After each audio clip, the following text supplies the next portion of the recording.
ತಗೊಳ್ಳಿ ನಮ್ದೊಂದು ತಗೊಳ್ಳಿ.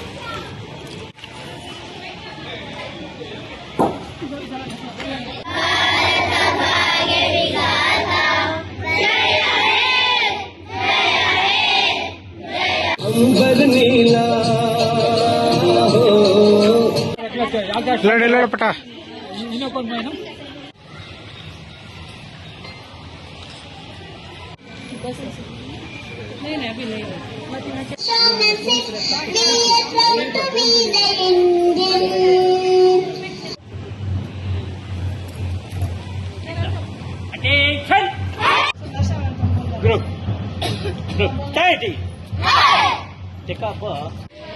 ಇಂದು ನಮ್ಮ ದೇಶದ 80ನೇ ಸ್ವತಂತ್ರ ದಿನಾಚರಣೆ.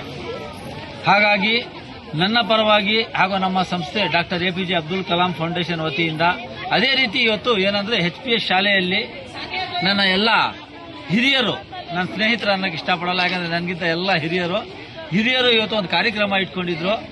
ಈ ಒಂದು ಕಾರ್ಯಕ್ರಮದಲ್ಲಿ ಅವರ ಒಂದು ಏನ್ ಕ್ಲಾಸ್ಮೇಟ್ಸ್ ಇದ್ರು ಅವರಿಗೆ ಒಂದು ಸನ್ಮಾನ ಮಾಡುವಂತಹ ಒಂದು ಕಾರ್ಯಕ್ರಮಗಳು ಇಟ್ಕೊಂಡಿದ್ರು. ಅದೇ ರೀತಿ ಇವತ್ತು ಈ ಒಂದು HPS ಶಾಲೆಯ ಮಕ್ಕಳ ಪರವಾಗಿ ಹಾಗೂ ಶಿಕ್ಷಕಿಯರ ಪರವಾಗಿ ಎಲ್ಲ ಪೋಷಕರ ಪರವಾಗಿ ನಾಡಿನ ಸಮಸ್ತ ಜನತೆಗೆ ಹಾಗೂ ನಮ್ಮ ದೇಶದ ಎಲ್ಲ 140 ಕೋಟಿ ಜನಕ್ಕೆ ನಮ್ಮ ದೇಶದ 80ನೇ ಸ್ವತಂತ್ರ ದಿನಾಚರಣೆಯ ಶುಭಾಶಯಗಳನ್ನು ತಿಳಿಸುತ್ತಾ, ನಾನು ವಿಶೇಷವಾಗಿ ಏನಂದ್ರೆ ಈ ಒಂದು ಸಂದರ್ಭದಲ್ಲಿ ನಿಮ್ಮ ಮಾಧ್ಯಮದ ಮುಖಾಂತರ ಒಂದು ಮಾತನ್ನು ಹೇಳಕ್ಕೆ ಇಷ್ಟಪಡ್ತೇನೆ. ಏನಂದ್ರೆ ನಮ್ಮ ಸರ್ಕಾರ ಈಗಾಗಲೇ ನಾನು ಭಾಷಣದಲ್ಲಿ ಕೂಡ ಹೇಳಿದೆ, ವಿಶೇಷವಾಗಿ ಒತ್ತು ಕೊಡಬೇಕಾಗಿರೋದು ಶಿಕ್ಷಣಕ್ಕೆ ಮತ್ತು ಆರೋಗ್ಯಕ್ಕೆ. ಇದ್ರ ಬಗ್ಗೆನೇ ಇವತ್ತು ನಮ್ಮ ಜನ್ಜಿ ಏನು ನಮ್ಮ ದಿಲ್ಲಿಯ ಜಂತರ್ ಮಂತರಲ್ಲಿ ಬಹಳಷ್ಟು ರಾಜ್ಯಗಳಲ್ಲಿ ಇವತ್ತು ನೀಟ್ ಪರೀಕ್ಷೆ ಪೇಪರ್ ಲೀಕ್ ಮೂಲಕ ಬಹಳಷ್ಟು ಅಕ್ರಮಗಳು ನಡೀತಾ ಇದೆ ಅಂತ ಹೇಳ್ಬಿಟ್ಟು ಹೋರಾಟ ಮಾಡ್ತಾ ಇದ್ದಾರೆ. ದಯವಿಟ್ಟು ಇವತ್ತೇನಂದ್ರೆ ರಾಜ್ಯದಲ್ಲಿ ಸರ್ಕಾರಿ ಶಾಲೆಗಳು, ಅದು ಉರ್ದು ಶಾಲೆ ಆಗಿರಬಹುದು, ಕನ್ನಡ ಶಾಲೆ ಆಗಿರಬಹುದು, ಇವತ್ತು ಮುಚ್ಚುವಂತ ಒಂದು ಹಂತಕ್ಕೆ ತಲುಪಿದೆ.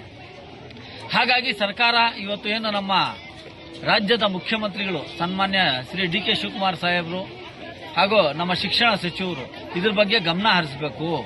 ರಾಜ್ಯದಲ್ಲಿ ಇವಾಗ ನಾವೆಲ್ಲರೂ ಉರ್ದು ಶಾಲೆಗಳಲ್ಲಿ ಓದಿರೋರು ಎಲ್ಲರೂ ನಾವು ಈ ಮಟ್ಟಕ್ಕೆ ಬೆಳೆದು ಇವತ್ತು ಬಂದಿದ್ದೀವಿ.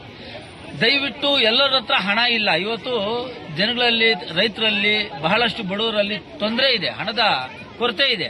ಯಾಕಂದ್ರೆ ಸಂಪಾದನೆ ಕಡಿಮೆ, ಖರ್ಚು ಜಾಸ್ತಿ ಬರ್ತಾ ಇದೆ. ದಯವಿಟ್ಟು ರಾಜ್ಯ ಸರ್ಕಾರ ಸರ್ಕಾರಿ ಶಾಲೆಗಳನ್ನು ಪುನರುಜ್ಜೀವನ ಮಾಡಿ ಅದಕ್ಕೆ ಒಳ್ಳೆ ಏನ್ ಬೇಕಾಗಿರುವಂತಹ ಅನುಕೂಲಗಳು ಮಾಡಿಕೊಡಿ. ಇಲ್ಲ ನೀವು ಮಾಡಕ್ಕಾಗಿಲ್ವಾ, ಯಾವ್ದಾದ್ರು ಒಂದೊಂದು ಸಂಸ್ಥೆಗೆ, ಆ ಸಂಸ್ಥೆ ಆ ಏರಿಯಾದಲ್ಲಿ ಯಾವ ಸಂಸ್ಥೆ ಇದೆ ಆ ಸಂಸ್ಥೆಗೆ ಆ ಶಾಲೆಗಳನ್ನು ದತ್ತು ಕೊಡುವ ಮುಖಾಂತರ ಆ ಶಾಲೆಗಳಲ್ಲಿ ಓದುವ ಮಕ್ಕಳಿಗೆ ಒಳ್ಳೆ ಅನುಕೂಲ ಆಗುವಂತ ಕೆಲಸ ಮಾಡಬೇಕು ಅಂತ ಹೇಳ್ಬಿಟ್ಟು ಹೇಳ್ತಾ, ಮತ್ತೊಮ್ಮೆ ನಮ್ಮ HPS ಶಾಲೆಯ ಎಲ್ಲ ಶಿಕ್ಷಕಿಯರ ಪರವಾಗಿ, ನಮ್ಮೆಲ್ಲರ ಪರವಾಗಿ ನಾಡಿನ ಸಮಸ್ತ ಜನತೆಗೆ ನಮ್ಮ ದೇಶದ 80ನೇ ಸ್ವತಂತ್ರ ದಿನಾಚರಣೆಯ ಹಾರ್ದಿಕ ಶುಭಾಶಯಗಳನ್ನು ತಿಳಿಸುತ್ತಾ ನನ್ನ ಮಾತನ್ನು ಮುಗಿಸ್ತೇನೆ. ನೋಡಿ, ಈಗ ಏನಿದೆ ಅಂದ್ರೆ ನಾವು ಒಂದು ಶಾಲೆ ದತ್ತಕ್ಕೆ ತಗೊಂಡು ಇಲ್ಲಿ ಏನು ಕೊರತೆಗಳಿದೆ, ಈ ಮಕ್ಕಳ ಸಮಸ್ಯೆ ಏನು, ಈ ಮಕ್ಕಳಿಗೆ ಏನು ಅನುಕೂಲ ಬೇಕು, ಅವ್ರಿಗೆ ಯೂನಿಫಾರ್ಮ್ ಬೇಕಾ, ಯೂನಿಫಾರ್ಮ್ ಸರ್ಕಾರ ಕೊಡುತ್ತೆ. ಈಗ ನೋಡಿ, ಒಂದು ಯೂನಿಫಾರ್ಮ್ ಕೊಡ್ತಾರೆ, ಮಕ್ಕಳು ಚಿಕ್ಕ ಸಣ್ಣ ಪುಟ್ಟ ಮಕ್ಕಳು ಅವರು ಒಂದು ಯೂನಿಫಾರ್ಮ್ ಅಲ್ಲಿ ಸಾಲಲ್ಲ, ಅವ್ರಿಗೆ ಯೂನಿಫಾರ್ಮ್ ಕೊರತೆ ಇದೆಯಾ, ಬುಕ್ಸ್ ಕೊರತೆ ಇದೆಯಾ. ಈಗ ಬಹಳಷ್ಟು ಕಡೆ ಏನಾಗಿದೆ ಅಂದ್ರೆ ಮಕ್ಕಳು ಕಂಪ್ಯೂಟರ್ ಕಲಿಯೋಕ್ಕೆ ಬಹಳ ಬೇಸರ ಪಡ್ತಾರೆ. ಯಾಕೆ ಅಂದ್ರೆ ಮನೆಯಲ್ಲಿ ಕಂಪ್ಯೂಟರ್ ಇರಬೇಕು, ಇಲ್ಲ ಶಾಲೆಯಲ್ಲಿ ಕಂಪ್ಯೂಟರ್ ಇರಬೇಕು, ಬೇರೆ ಕಡೆ ಹೋಗ್ಬಿಟ್ಟು ಅಯ್ಯೋ ಯಾಕಪ್ಪ ಹೋಗ್ಬೇಕು ಅನ್ಕೊಂತಾರೆ. ಹಾಗಾಗಿ ಶಾಲೆಯಲ್ಲಿ ಮಕ್ಕಳಿಗೆ ಕಂಪ್ಯೂಟರ್ ಇರಬೇಕು, ಅಲ್ಲಿ ಬೇಕಾಗಿರುವಂತಹ ಸಾಮಗ್ರಿಗಳು ಬೇಕು, ಕುತ್ಕೊಳ್ಳೋಂಥ ಒಂದು ಸ್ಟೂಲ್ಗಳು ಬೇಕು, ಅವ್ರಿಗೆ ಡೆಸ್ಕ್ಗಳು ಬೇಕು.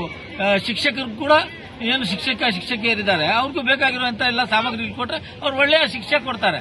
ನಮ್ಮ ಶಿಕ್ಷಕಿಯರೇನು ಒಂದು ಇದಲ್ಲ, ಶಿಕ್ಷೆ ಕೊಡ್ತಾರೆ, ಆದ್ರೆ ಅವ್ರಿಗೂ ಅನುಕೂಲ ಮಾಡಿಕೊಡ್ಬೇಕಲ್ಲ, ಅದನ್ನ ರಾಜ್ಯ ಸರ್ಕಾರ ಮಾಡಬೇಕು. ಹಾಗಾಗಿ ನಾನು ನಮ್ಮ ಸಂಸ್ಥೆ doctor APJ Abdul Kalam foundation ವತಿಯಿಂದ ಕನಿಷ್ಠ ನನ್ನ ಕೈಲಾದ ಮಟ್ಟಿಗೆ ಒಂದು ಶಾಲೆ ಆದರೂ ದತ್ತಕ್ಕೆ ತಗೊಂಡು ಈ ಶಾಲೆಯ ಮುಖಾಂತರ ಇನ್ನೂ ಒಳ್ಳೆಯ ಒಂದು ಮಕ್ಕಳಿಗೆ ವಿದ್ಯಾಭ್ಯಾಸ ಏನು ಅದಕ್ಕೆ ಬೇಕಾಗಿರೋ ಅನುಕೂಲ ಮಾಡಿಕೊಟ್ಟು ಮುಂದಿನ ದಿನಗಳಲ್ಲಿ ನೋಡೋಣ, ದೇವರ ಅನುಕೂಲ ಮಾಡಿದ್ರೆ ನಾವು ಇನ್ನು ಬೇರೆ ಶಾಲೆಗಳಲ್ಲಿ ತಗೊಳ್ಳೋದು, ಇಲ್ಲ ನಮ್ಮ ಬೇರೆ ಸಂಸ್ಥೆಗಳಿಗೆ ನಾವು ಒಂದು ನೀವು ತಗೊಂಡ್ರಪ್ಪ ಅಂತ ಹೇಳೋದು, ನಮ್ಮ ಕಡೆಯಿಂದ ನಾವು ಏನಾದಷ್ಟು ನಾವು ಮಾಡ್ಕೊಡ್ತೀವಿ.